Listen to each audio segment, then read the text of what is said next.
Oh, we love Georgia. We had a big victory in Georgia just a little while ago. We're going to have another one. Thank you very much, everybody. Wow. What a crowd. Thank you, everybody. Thank you. Unbelievable.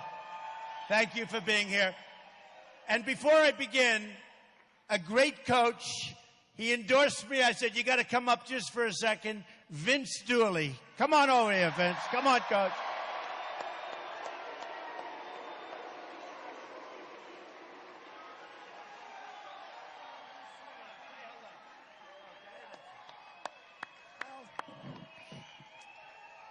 God bless America.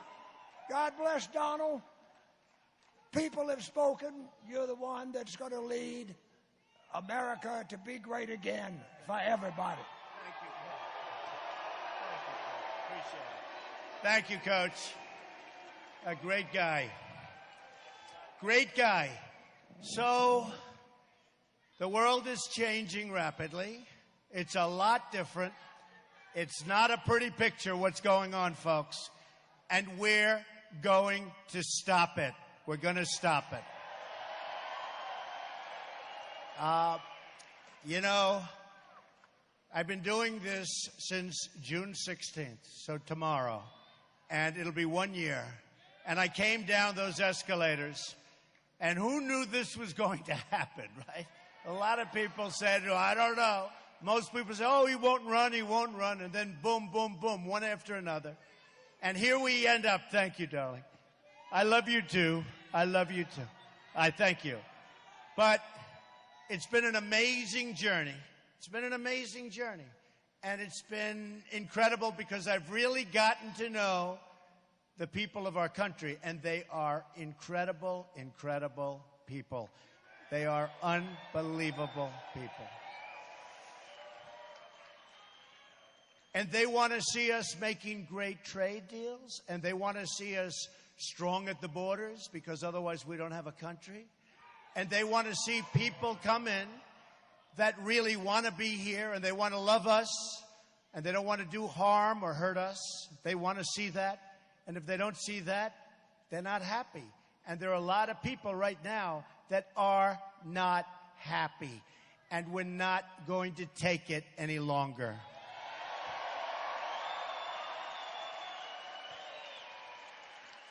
Now, we'll talk about jobs, and we'll talk about the economy, and we'll talk about all the things that I talk about, and where I seem to be hitting a chord. And, you know, part of the reason I hit a chord, because from an actual real wage standpoint, people are making less money today than they made 18 years ago, and they're working harder. They're working longer hours. And it's not good, folks. It's not good. But we had an event, a horrible, horrible event this weekend in Orlando, where 50 people, they say 49, but it'll soon probably be 50. People are so badly injured and so badly wounded sitting in hospitals. Unthinkable. And when you listen to the stories of what took place, and the laughter as this man was shooting incredible people, you say to yourself, how can this possibly be happening in the United States of America? How can this be happening? And we have to be tough, and we have to be smart, and we have to be vigilant. We have to be vigilant, and we have to have people report other people when they see things happening, because they're not doing that. They're not doing it. They're not reporting people. And they have to do that.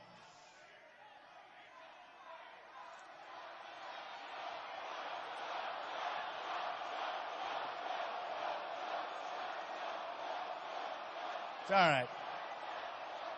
That's okay. And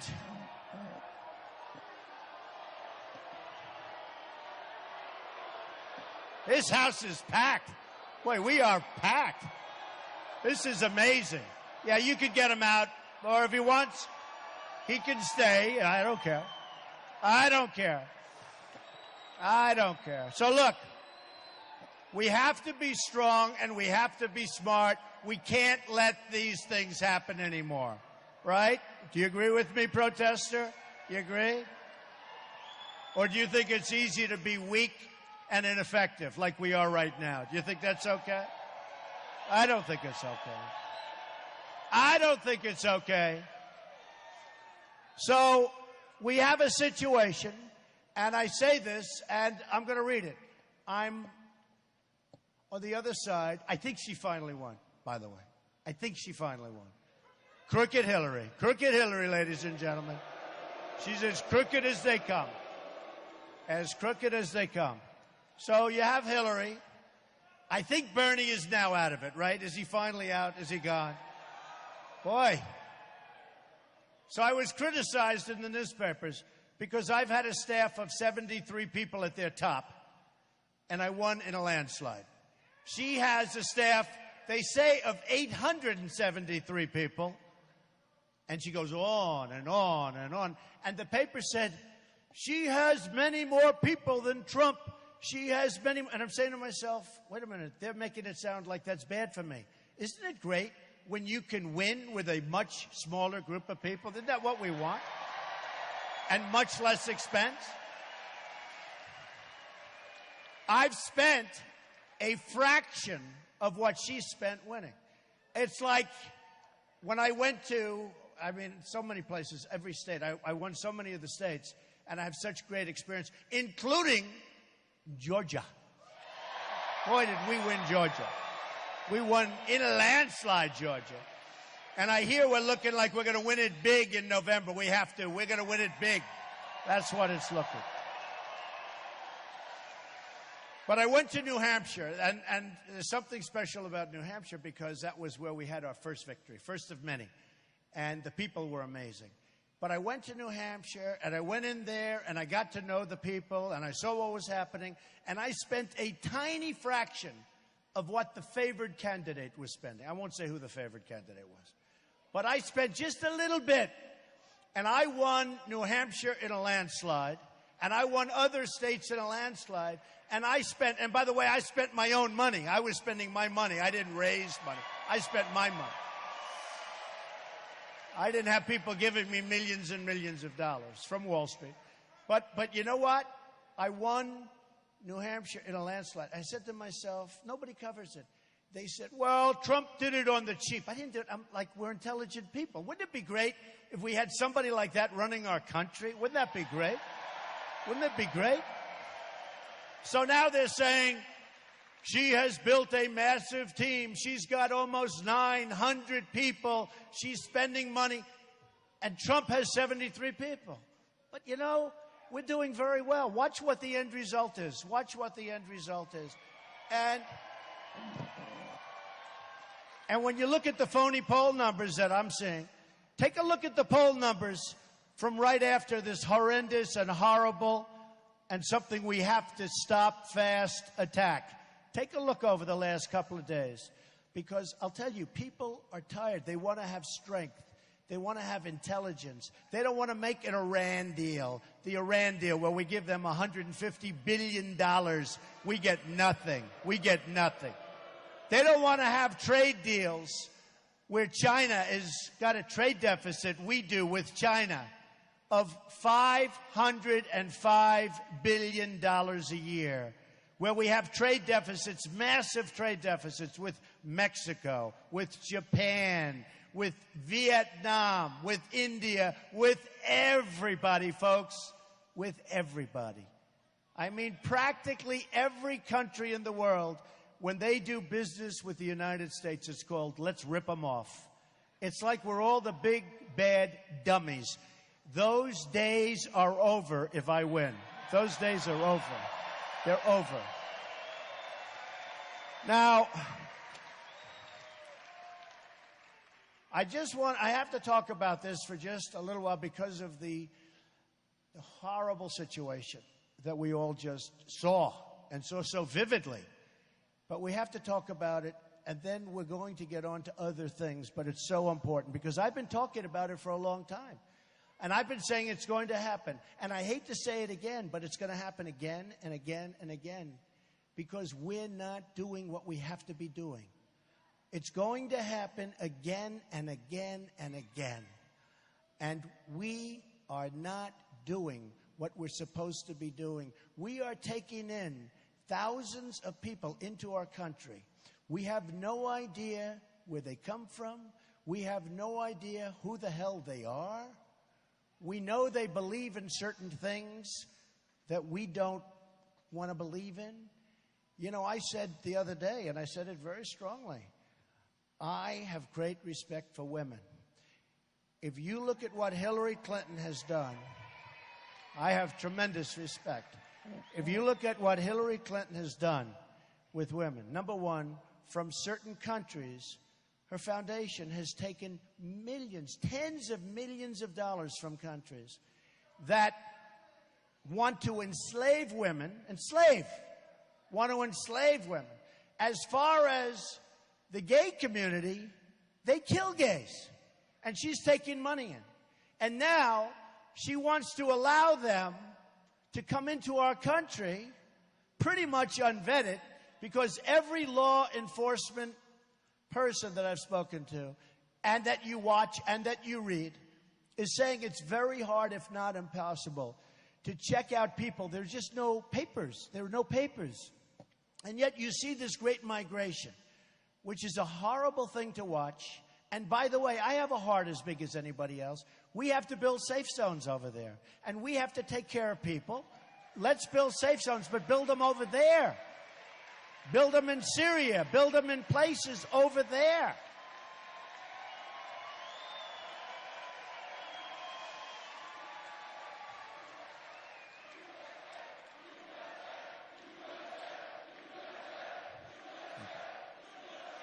Thank you.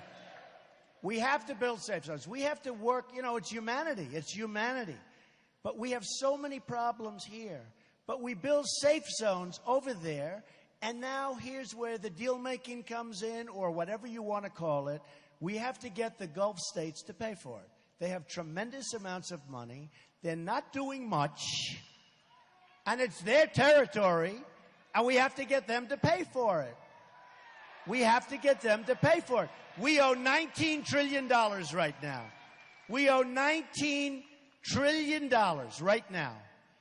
We have Hillary wants to bring people in, spend billions and billions of dollars on bringing people in. As to whether they assimilate or not, you make the decision. But assimilation has not been exactly a positive factor.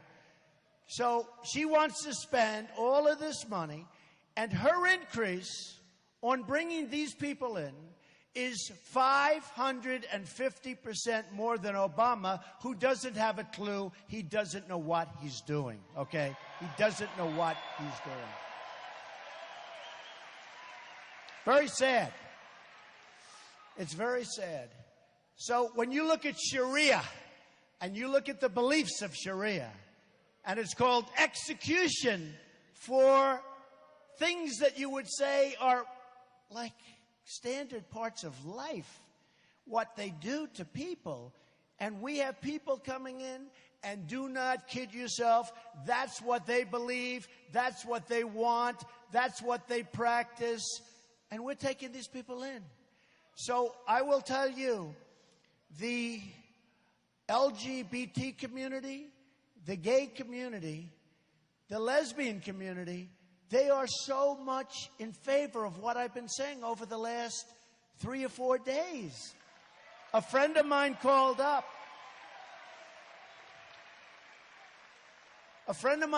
He said, you know, you don't get enough credit because in Palm Beach, you opened a club that nobody would do, and it's open to everybody. It's open to everybody.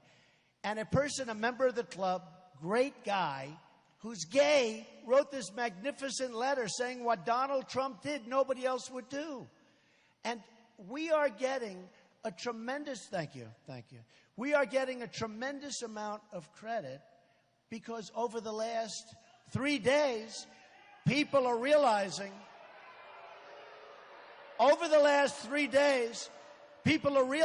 what's going on. And we have to treat people great. But we have to treat everybody great. It's got to be, when I say make America great again, it's great again for everybody. We have to say for everybody.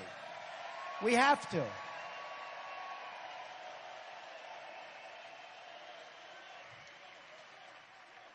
Thank you. And, we have a simple theme.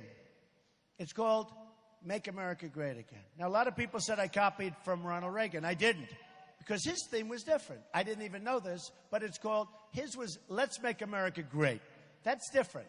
We are Make America Great Again, but we're adding to it, because we really have to add, and I'm adding, as we go along, as we get older and wiser, make America great again, make America safe again, and let it include everybody, because that's what we have to do. We want it to include everybody, okay? We want it to include everybody.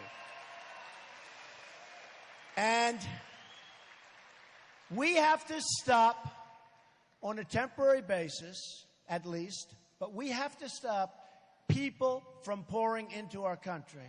We have to stop it. Until we find out what the hell is going on.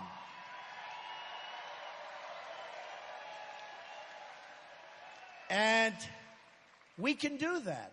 But we have to have people come in that cherish us, that love us, that want to love us, that want to do things that don't want to destroy us, that don't want to go to a club where you have innocent people and where you had no guns on the other side.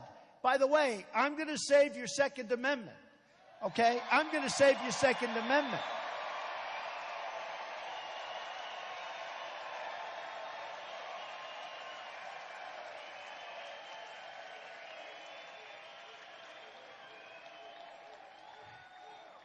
If some of those great people that were in that club that night had guns strapped to their waist or strapped to their ankle, and if the bullets were going in the other direction, aimed at this guy who was just open target practice, you would have had a situation, folks, which would have been always horrible, but nothing like the carnage that we all as a people suffered this weekend. Nothing. And a lot of people aren't realizing this. You take a look at Paris. Paris has, they say, the toughest gun laws in the world. France, generally speaking, the toughest in the world. And these thugs walked in. They used to call them the press masterminds. I said, you can't call them masterminds. That's why the young kids are joining. They're joining ISIS. They want to be a mastermind. But thugs, these thugs, I call them the guy with the dirty white cap.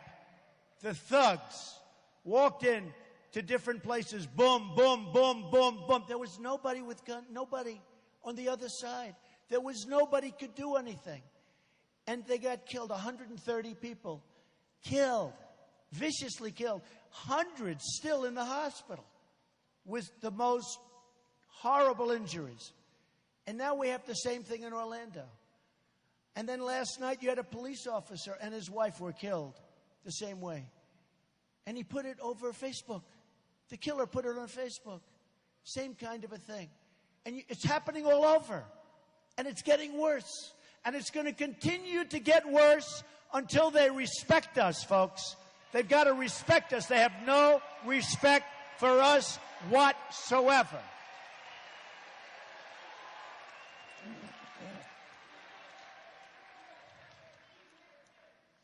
We're trying to be nice.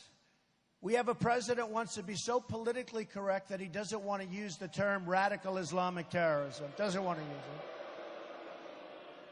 it. He gives a speech yesterday, a long speech that at the end of it, nobody knew what the hell he was talking about. Nobody knew. He's trying to justify why he won't use, and he said radical Islam, because he didn't want to use the word terrorism, if you notice. Why he won't use that term or why he doesn't use it and how it doesn't make any difference, but it does make a difference. It makes a difference, and it makes a big difference, because unless you're willing to discuss and talk about the real nature of the problem and the name of the problem, radical Islamic terrorism, you're never going to solve the problem.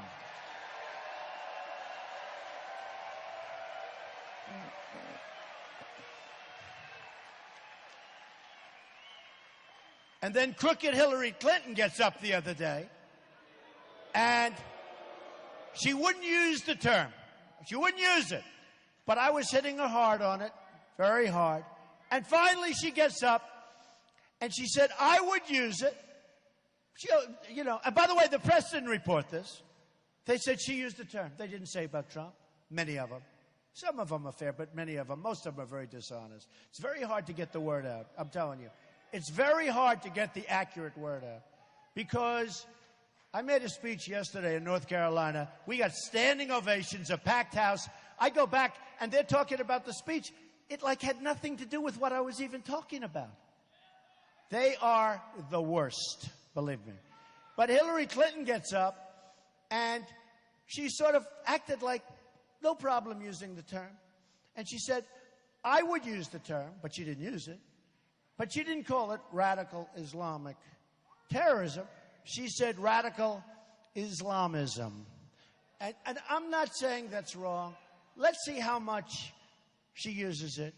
She'll basically do whatever Obama wants her to do. You understand why, because that whole thing is just ridiculous what's going on there. That's just ridiculous. How that can happen in our country today is absolutely one of the great insults to law enforcement. And let's see what happens. But she's being totally protected. She's being 100% protected. Now, maybe we'll all be surprised. And maybe our laws will work the way they're supposed to work.